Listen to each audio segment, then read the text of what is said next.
Good morning, and all. This is an PPT regarding 20C 504 Geotechnical Engineering 2. So, in this video lecture, we are going to discuss about geotechnical engineering. So, basically, what is meant by geotechnical engineering? It is the study about soil and its types, also properties. So, in his practice, a civil engineer has many diverse and important encounters with soils. It means he is dealing mainly with the soil. I mean, civil engineer is mainly dealing with the soil. So, how we can use the soil for construction? What are all the types of soil which can be useful for construction? How we can improve the quality of soil? Like that, n number of soil problems will be encountered by the civil engineers. Also, he uses soil as a foundation to support structures and embankments. So, for different type of structures, buildings, he is using soil as a foundation.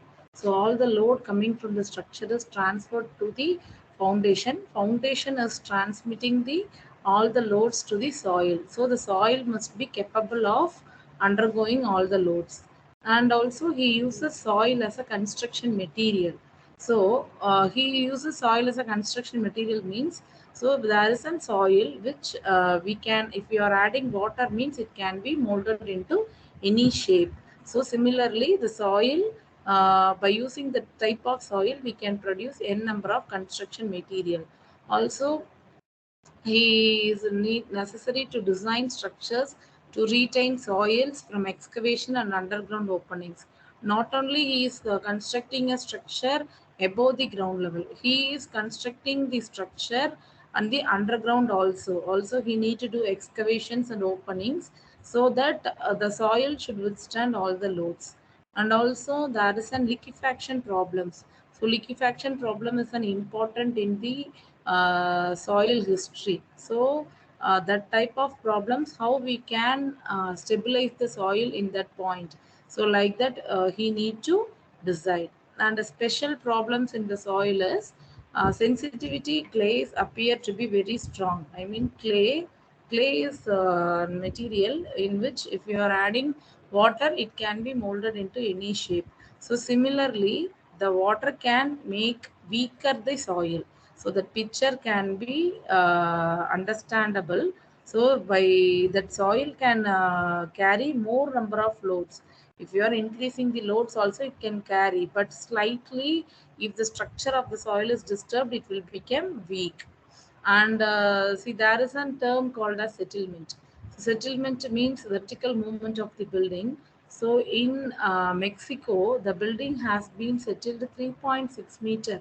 Okay, inside the ground, the building has been settled 3.6 meter without any damage. Okay, and this is the brief introduction about geotechnical engineering. So here we are going to start about site investigation and selection of foundation. So the name itself indicating that the site investigation is must for the selection of foundation. So these are all the process which we will do before doing the construction work. So the picture indicates the survey work. So here the definition of site investigation is the process of determining the layers of natural soil deposits. I mean, what are all the natural layers available underlying a proposed structure? Okay, and if you are constructing a building at some locality, some place, so under that place, what are all the soil layers available? That we will find out, and also we will study about the physical properties of it. So this process is called as site investigation, and determining the surface and subsurface in the proposed area. So this is also another task in the site investigation. So why we should perform a good quality subsurface exploration program means, I mean, what is the purpose or what is the need means, the cost of failure is too high while comparing to the site investigation. So the cost of failure is very high. And the second point, I mean, second image of the failure, see here. So the one road has been failed. And here what happened is, uh, one dam has been collapsed due to landslide. So that is then another problem. And the fourth one is like flood has been stretched up to 54 miles, and it affected more villages. And see here, so this is an Ecole highway in Singapore. This is also being affected due to the not properly doing the site investigation. So here, this is a sinking building being demolished in Coimbatore. The cost of the building was around 2.49 crores. Okay, this has been flash news in the April 6, 2010 newspaper. So this is also another one. And here also, so for that sinking structure, the load was heavy. So the structure is being sinked. So we are reducing it. That is the another flash news. And another apartment in the Coimbatore. So it is also sinking. So this is April 18, 2010. And see here, this is a steel pipe. So this is steel pipe and all getting rusted. Okay, that is also another issues. And see here, so due to the improper study about the soil, so this type of failure is happening. See here, this is the crack happening. So, by considering the above points, the elimination of the site investigation will not save the cost of the project, as it only comprises from 0.1 percentage to 5 percentage of the project cost. So, the total project cost, if it is an 100 percentage, only we are spending up to the maximum 0.1 percentage to 5 percentage. Okay, so we should not eliminate the site investigation. In fact, most claims in civil engineering contracts are one of the basis of inadequate site investigation. I mean, most of the failure of civil engineering building or civil engineering construction is based on this inadequate site investigation. So what information we will get from this site investigation means general topography of the area we will find out, and we will get the detailed soil profile. So what is the soil profile that we will get after the end of site investigation? We will get the details about groundwater, such as what is the depth of groundwater table, any seasonal fluctuations is there. I mean, in winter season, how the groundwater table will be. In rainy season, how the I mean, in summer season, how the water table will be. In winter season, how it will be. And what is the quality of the groundwater, whether it is suitable for drinking or not. Like that, we will assess in the groundwater conditions. And the borrow soil details. Any borrow soil, borrow pit is available or not. And other relevant data. So about the rainfall, okay. So high flood level, high tide level, peak rainfall intensity, wind data, earthquake. So if we are constructing the structure nearby the seashore and all, we need to get this data and all.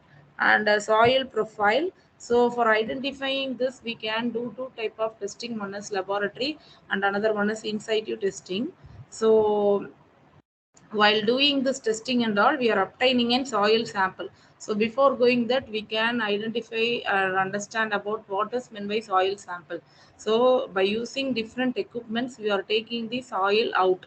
That is called as soil samples. So in that, we are can take two type of soil samples. One is disturbed sample, another one is undisturbed sample.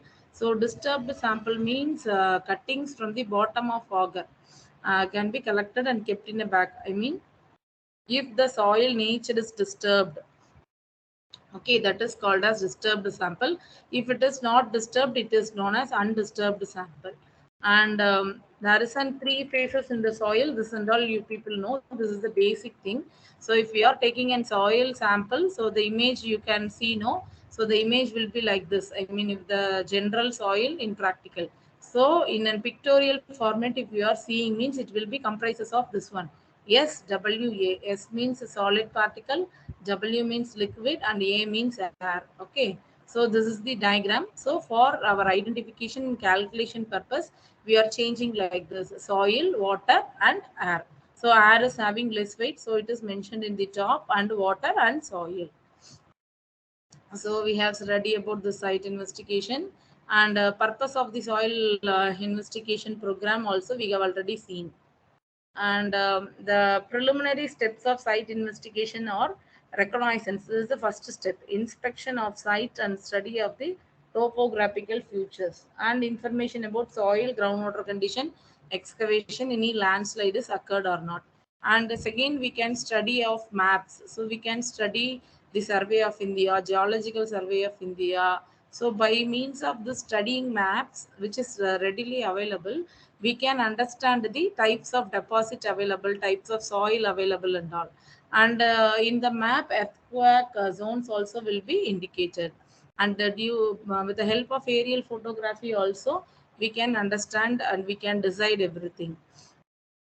And after that site investigation, we having an subsoil exploration program. I mean, the site investigation and all done only in the surface. So we need to do about go for subsoil exploration program. So in this, within the practical limits, the stratification and engineering properties of the soils underlying the site. Okay, so this is the main purpose. So we can study about the strength, deformation and hydraulic characteristics. So this everything is done under economical conditions. So in this method, we having three types of method. One is direct method, and another one is semi-direct method, and the third one is indirect method. So in direct method, we having test pit, trial pit, or trenches. In semi-direct method, we are having boring, and indirect method, we are having soundings. So this test pit is used for all types of the soil. It can be, I mean, the soil can be investigated in its natural condition, because we are making an open test pit and we are taking the soil sample out. So in this, both disturbed and undisturbed soil sample can be obtained. So up to 3 meter we can use. Since beyond 3 meter we need the casing, which will be increasing the cost. And also it is useful only for the minor structures. So this is the example picture of the test pit, and this is the trenches. So similar to the test pit, this is an longitudinal one. Okay, so the generally deeper than it wide and narrow compared to its length. And boring and its types. I mean, second method, semi-direct method, is boring. So when the exploration is large, okay, when the depth is large means we need to go for this boring and types. So exploration is large and boring. What is meant by boring is making or drilling a boreholes into the ground. Why we are making means to obtain the soil or rock sample from the desired depth. Okay, so what are the types we are having is auger boring, wash boring, percussion drilling, and rotary drilling. So first one is auger boring. It is a tool for drilling the holes. Okay, so the image shows the picture of the auger, and it can be hand operated or power operated. So if it is hand operated, it can be operated up to 6 meter. If it is a power operated, it can be used for greater depth. So this is the image from the site, and this is the two types of auger available. So first one is post hole auger, and second one is helical auger. So how it is operated means it is rotated by pressing into the soil. Once the soil is filled, it is taken out and the sample is collected. So this sample is very much disturbed one, and it is used for identification purpose only. And auger and shell boring means with the casing we are doing. So by using this, by hand operated, we can go for up to 25 meter, and machine operated we can go up to 50 meter. And the next one is about wash boring. So this is a pictorial setup for wash boring. So here what we will do is, it consists of simultaneously drilling and jetting action. So here a borehole has been made with the help of auger, and this drilling rod is inserted. This at the end of the bottom of the drilling rod is containing chopping bit and a driving shoe. And here we are having a pressurized water. So in the top we are having the rope, and we are having the hammer with the weight. So continuously drilling and jetting action is done. So due to the jetting action, the pumping water downward through the drilling bit softens the soil. So at the bottom there will be soil, no, that is softened by means of the continuous action. So that the water, soil slurry, the soil slurry means soil is mixing with the water.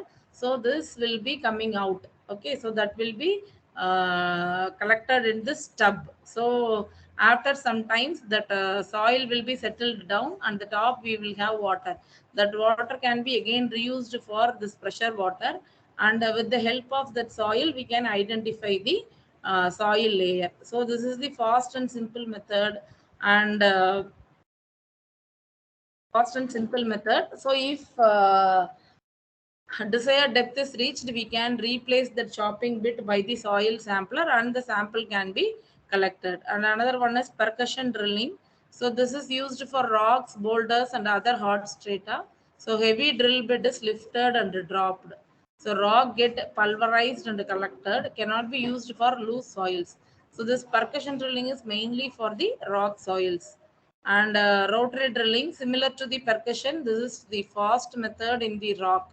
So this is not hand operated, it is only by power. So here bentonite slurry is used. Bentonite slurry means drilling fluid. Okay, drilling fluid is used to reduce the friction between that equipment and the rocks.